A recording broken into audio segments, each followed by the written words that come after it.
Hey guys, so today we are going to talk the Byzantine Empire. So we got to start off with some kind of bad news. Rome has fallen. Sort of, right? Well, the city of Rome has been sacked. Uh, the Goths have come in, or the Germans, or the Visigoths, or whoever they are, have come in and sacked and plundered the city of Rome. So naturally, Rome is no more, right? Well, kind of. In fact, thanks to some former emperors, Rome is not exactly the same Rome it used to be. As we know, between Diocletian and Constantine and some of the emperors that came after, Rome as an empire has actually divided into two. So, obviously, over here in the West, we have the Roman Empire. In the East, we have the Byzantine Empire.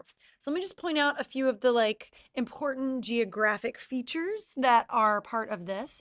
So, one, we have the Mediterranean Sea. Obviously, we know the Mediterranean Sea is an important for trade in the ancient world. Then, of course, moving on up through, we see Greece, and Greece sits on the Aegean Sea. The Aegean Sea flows up through what is known as the Bosphorus Strait up into the Black Sea, which is really the only major warm water river port, which will lead us into Russia and the other parts of Eastern Europe.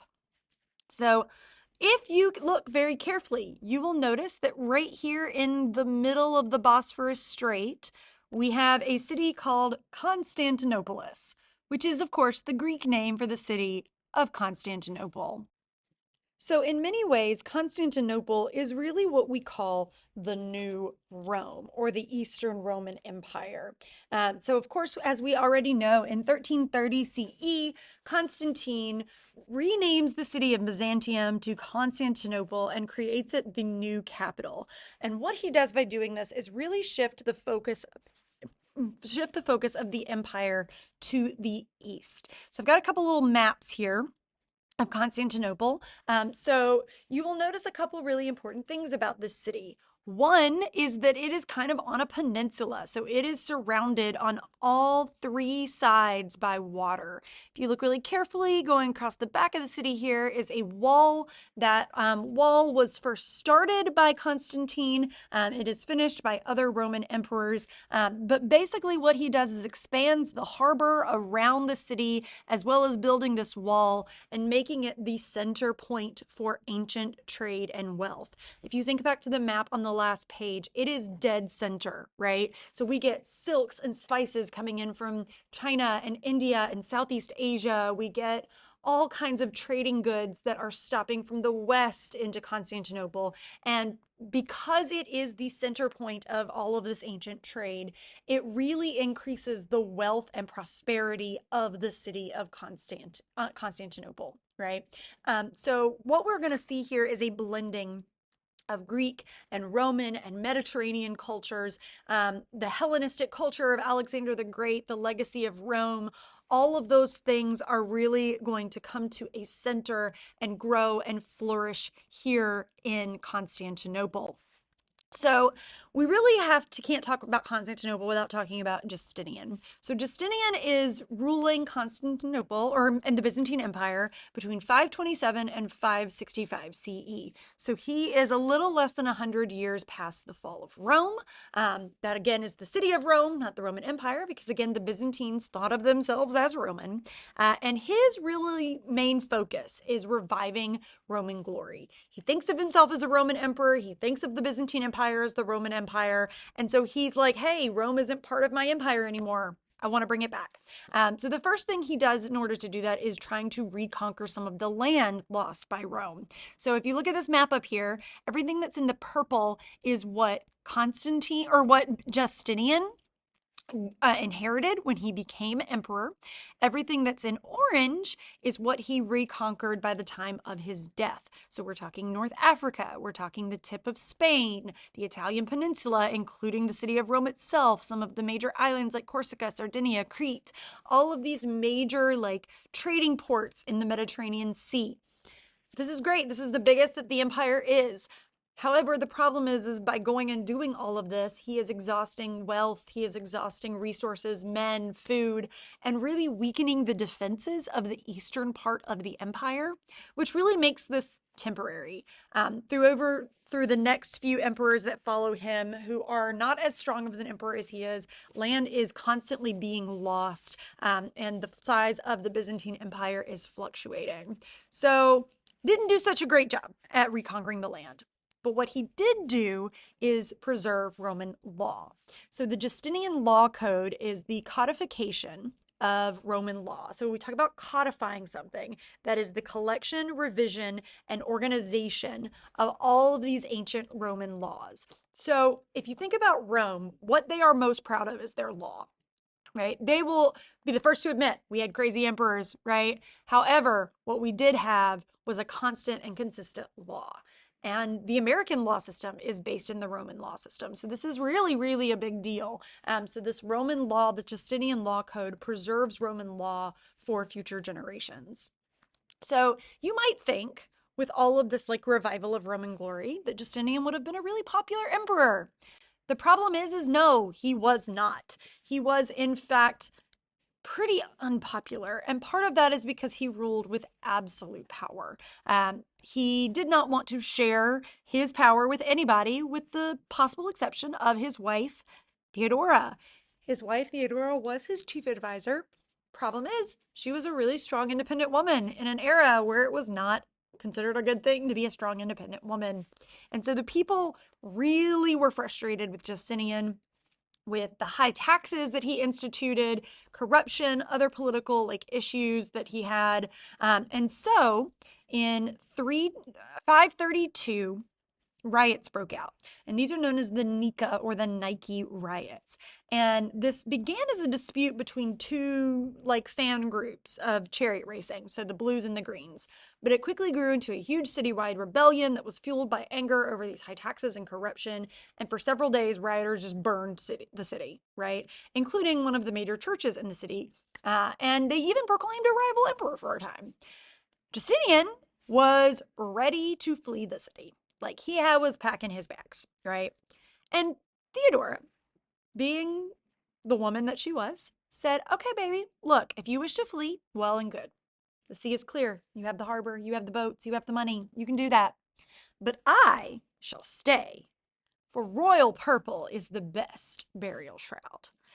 In other words, it is better to die an empress defending her city than to run away like a coward. Yikes. Well, that convinced Justinian to stay, and he ended the rebellion pretty brutally. He trapped rioters inside the hippodrome, which is where the chariot racings were held. Thousands of people were massacred. The suppression of the riot was brutal. Over 30,000 people died either in the riot or the suppression, and thousands were massacred. But this gave him a way to strengthen his rule and to rebuild the city, again, trying to bring back that glory of Rome. His greatest triumph is the building of the church, the rebuilding of the church, the Hagia Sophia. This church became a symbol of like the wealth and the opulence of the Byzantine Empire. And in fact, when he saw it after it had been built, he said, "Glory to God who has judged me worthy of accomplishing such a work as this. O Solomon, I have surpassed you." And what he's referring to is the Temple of Solomon, which is the ancient Jewish temple in Jerusalem. So he's saying this church is better than the ancient temple to God. This is huge, right? And the Hagia Sophia is still today one of the biggest points of focus in the city of what is now Istanbul. The Hagia Sophia is a huge church. It is an engineering and architectural achievement. Today, it is no longer a church. It is a mosque. We'll talk about how that happened in just a minute.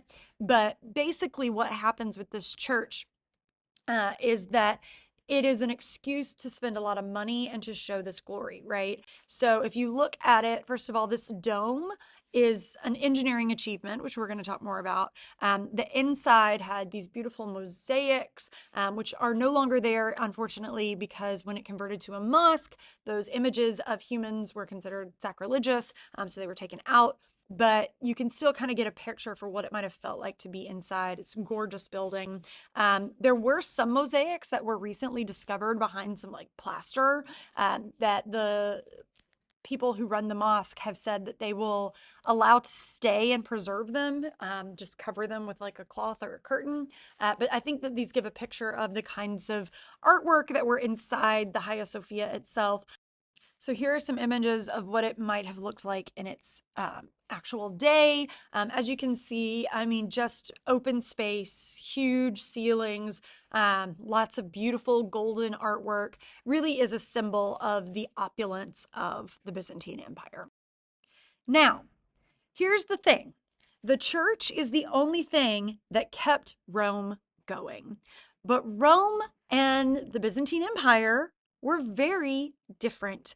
And it really became a battle of Rome versus Byzantium, the West versus the East. So the differences in the church between the two parts of the empire were pretty drastic. So first of all, there were some cultural differences. The churches developed separate customs, tradition, ways of worship. As an example, Latin services or Western services were done in Latin. Eastern services were done in Greek. They had different practices when it came to communion and when certain holidays were celebrated. And as time went on, those cultural differences became more and more distinct, especially after the fall of the city of Rome. Then, of course, there was a power struggle. So the Pope, the Bishop of Rome, claimed complete authority of the church. However, the patriarch, who was the head of the church in Constantinople, claimed that he had that authority. But the other big difference here is the Roman Pope is elected by bishops. The patriarch is chosen by the emperor. So the emperor himself claims that he has authority as head of the church because he is who controls the patriarch. So there's this idea of who has the power authority, the supreme power of the church. Then, of course, there are some theological differences. So theology is the teachings of the church, right? So there are just differing beliefs in the doctrines or the teachings that the churches have. There are different church practices, as I mentioned a minute ago. So things like using leavened versus unleavened bread in communion, the date that Easter is held on, the way that services look and felt were very different. And again, this is part of that cultural difference as well. And then last but not least, there are the political struggles that lead to some issues in the church. So with the fall of the Western Empire, it kind of like divided the loyalty of the members of the Christian church. So many of them went with Rome. Many of them went with the Byzantine Empire and the Byzantine Church. There is an issue in the 700s where a Byzantine Empire decides to outlaw the use of icons. So icons are pictures like this one of the patriarch right here, which are meant to be aids in worship. However, this Byzantine Empire was like, hey, I think that this is a sin to have these pictures. These are idols. So he tries to outlaw them. Then that emperor gets excommunicated by the Roman Pope. And the Byzantines are like, hey, you can't excommunicate our emperor. So there are political issues that separate the churches as well. And it all comes to a head in 1054 and something called the Great Schism, where basically, after years of these power struggles between the two, the Pope and the Patriarch excommunicate each other. So when you excommunicate someone, what you're basically saying is, I'm kicking you out of the church. So the Pope kicks out the patriarch. The patriarch's like, you can't do that. I'm going to kick you out. Pope says, you can't do that, right? So the result of this is the official split between the Roman Catholic Church in the West and the Eastern or Greek Orthodox Church in the East, in the Byzantine Empire. And this is really the first major split between Christianity. Up until this point, all Christians were part of the same church. And this is the first time we see a division in the Christian church, which is why this is so important.